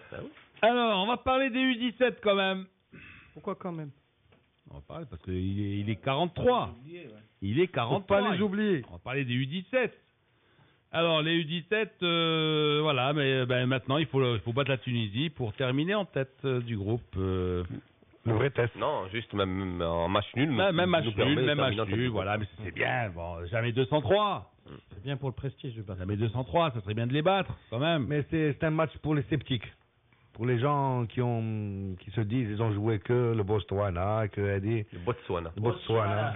Mais ce serait bien, moi je voudrais bien qu'aujourd'hui ils aient le parce qu'avant, quand le Botswana on leur mettait 14-0, on jouait contre le Gabon, on leur mettait 18-9, et voilà, on a des scores statistiques, des scores... Avant ça n'existe pas, parce qu'avant on n'a jamais été qualifié. Voilà. Là, cette fois-ci, on est qualifié parce qu'on organise chez nous. Voilà. Non, mais là, Aziz, on est qualifié, on gagne quand même. Amine, rappelle justement à ces puristes, pas Azdine et Aziz, hein, aux puristes qui disent le Gabon, Botswana, c'est du menu frottin. Le Botswana, qu'est-ce qu'on a fait aux précédentes éditions? Alors, la CAN, c'est la 2013. La fois précédente, c'était le... Comment? On n'a jamais été qualifié aux fois précédentes. On n'a jamais été qualifié. Non, mais justement, on a été sorti par qui? Par la Gambie. Par la Gambie. Et la fois d'avant? Chef, le Sénégal. Vas-y. Par le Sénégal. Par le Sénégal. Et la fois d'avant? L'Éthiopie. On a fait qu'un exemple. Attendez, les gars. On a fait qu'un exemple. On s'est éliminé. On a fait qu'un exemple. Voilà. L'Algérie en U20. On se faisait éconduire. Chef, Lino. Ils nous prenaient par le bout de l'oreille. Ils nous disaient, vous allez où? En finale de la CAN U17? Non, c'est pas pour vous. Lino. L'Algérie vient d'organiser une quinzaine de jours les U20. La CAN U20. Que le Maroc a raté d'un cheveu parce qu'il a perdu 4-1 face au Ghana, il a gagné 3 au retour. Il aurait pu se qualifier. Le Ghana finaliste. Je rappellerai juste une chose, c'est que l'Algérie a pris 1 point sur 9. Elle a fait match avec le Bénin et elle a perdu face au Ghana et l'Égypte dans son groupe. Elle n'est même pas sortie de son groupe. Et elle n'est pas sortie de son groupe. Donc ça remet en valeur la performance de gens qui ont joué chez eux. Mais ne prêche pas un convaincu. Non, j'ai aux auditeurs. Mais attends. Maintenant, je vais rappeler juste également un exemple. Amine. Al Botswana. Chez les A, on a joué 2 fois face au Botswana, a gagné 2 fois difficilement. Et face au Gabon. Et face au Gabon. Je vous passe les détails. Non, mais je vous passe les détails. J'ai oublié de dire qu'on a joué avec des joueurs locaux. Quand on a été éliminé, alors que ceux qu'on a maintenant, ça n'est pas des locaux. Mais les joueurs locaux ont tourné pendant une année, mais c'est obligé de relancer chaque fois le parallèle un peu nauséabond des joueurs locaux. Amine, moi j'aurais aimé que tu places... La CAF l'a fait en créant le CHAN. Le CHAN, c'était pour favoriser les locaux au niveau des seniors. Aujourd'hui, les locaux cadets, U17 sont éliminés. Malheureusement, il faudrait un championnat pour les locaux. Dans ce petit liste de Bonadroit, j'aimerais bien poser une question. Aujourd'hui, on est en train de s'emballer.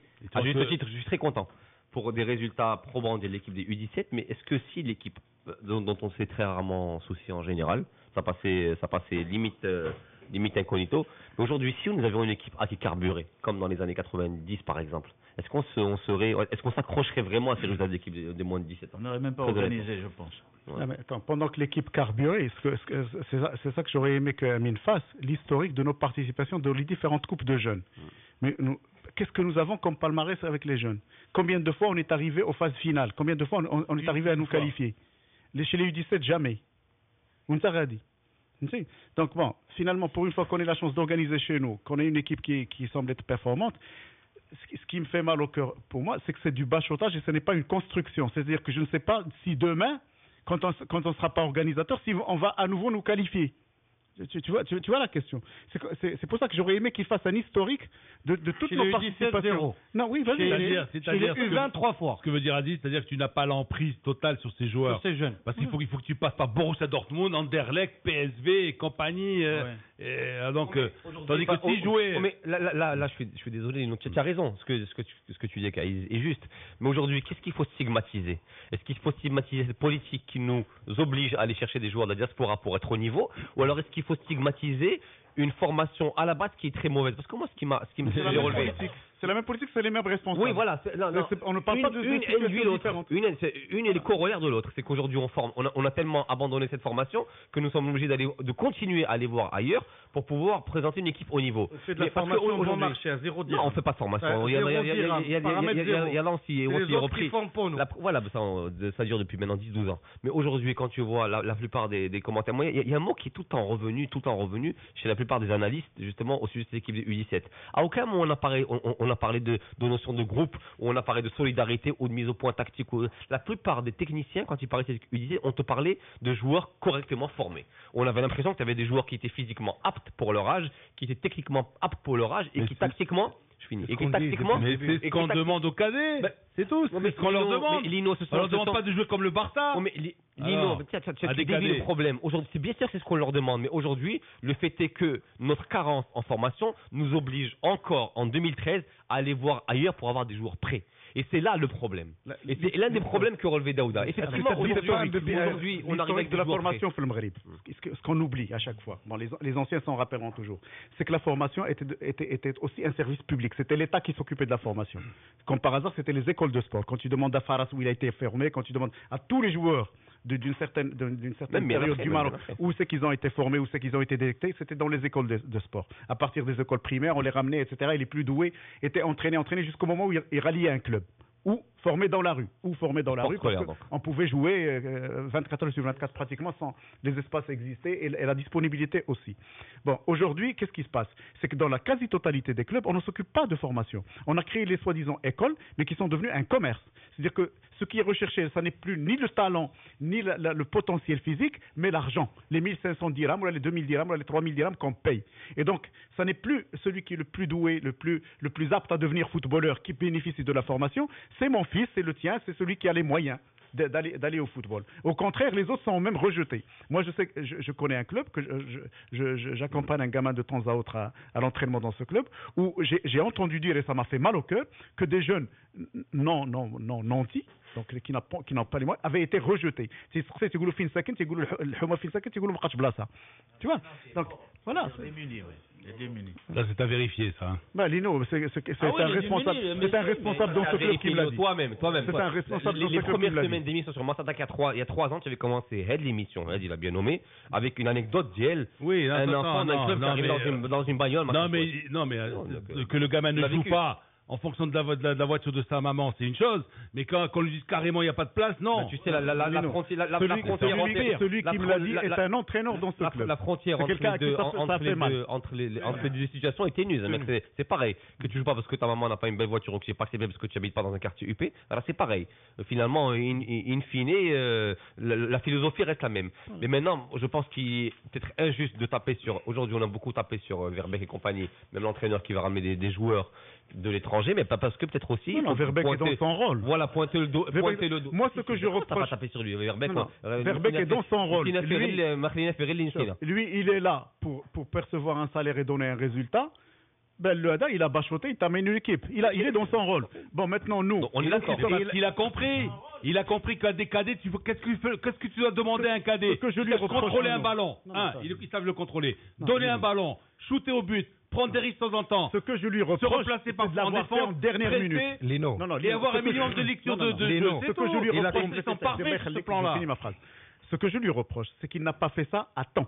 C'est-à-dire que moi j'aurais aimé voir cette équipe participer donc les tournois de préparation. Faire toute la préparation pour Borussia Dortmund, ils vont te laisser leurs joueurs partir 3 mois en Arabie ou 15 jours en Arabie Saoudite, des trucs comme ça. Ils font les tournois. Mais jamais de la vie. C'est Aziz Pimverbeek qui a compris quelque chose. Dans des championnats, ces gamins jouent dans leur championnat, en Belgique, en Hollande, en Allemagne. Lino, il a compris quelque chose. Il écoute personne. Et ici, si tu venais à écouter tout le monde, tu fais rien du tout. Il n'écoute même pas ses employeurs. Même pas ses employeurs. Tu es en demi-finale. Quoi? Tu es en demi-finale. Qu'est-ce qu'ils lui ont demandé dans son contrat? ومن بعد هذا يشوفوا من بعد حنا لا دركه جيب هذا دير هذا كان خصو يتشاور معنا ما يتشاورش معنا. Il a quand même un président. J'aurais aimé par exemple. Le président le laisse. Le président et le laisse. Le président le laisse. Alors ne me dis pas s'il vous plaît. On est revenu à un vieux problème. On est revenu à un problème. Alors Sider, il est. Sider, c'est du zéro. Aziz a posé le problème des écoles entre guillemets. Parce que les écoles aujourd'hui, c'est quoi? Quand tu vois la recette des écoles, à Coraja, c'est deux fois plus la recette du stade aujourd'hui. Le problème, ce n'est ni Pimverbeek, ni ses employeurs, ni ses employés, ni Wallo.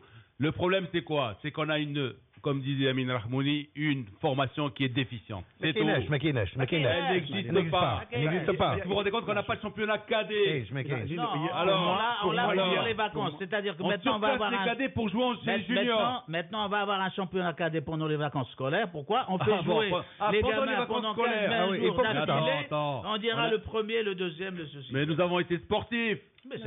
Des championnats minimes, mais je dis bien minimes de toutes les disciplines, football, rugby, volleyball, handball, basket, etc. Il démarrait au mois de septembre, fin septembre, début octobre maximum, le même dimanche, minime, cadet, junior, tout le monde en même temps. Excuse-moi s'il te plaît. On ne peut pas sortir la préparation sportive ou de jeunes sportifs du contexte global de ce que vit notre jeunesse. Les jeunes ne sont pas disponibles. S'ils les font jouer pendant les vacances, c'est parce que le système scolaire ne leur donne aucune disponibilité pour pouvoir s'entraîner. À quelle heure le match? 6h30, c'est ça? 18h30 18h30. Non, ça va aller. Non, écoute, en France, les gens ils sont à l'école, ils vont s'entraîner le soir, ils reviennent. Et ils s'arrêtent pendant les vacances. C'est pas la même chose. Bon, messieurs, et puis demain, l'école c'est l'école, le foot c'est le foot. Je vous laisse couper le micro. Je vous laisse en compagnie de Salut les Marseillais, Nordine Karam, Fatine Benkiran. Et à midi, ne ratez pas Dima Mars, Oussama Benabla va recevoir, puisqu'on parlait de formation, il reçoit Nasser Larguet. Voilà. Mars Attack. Mars Attack.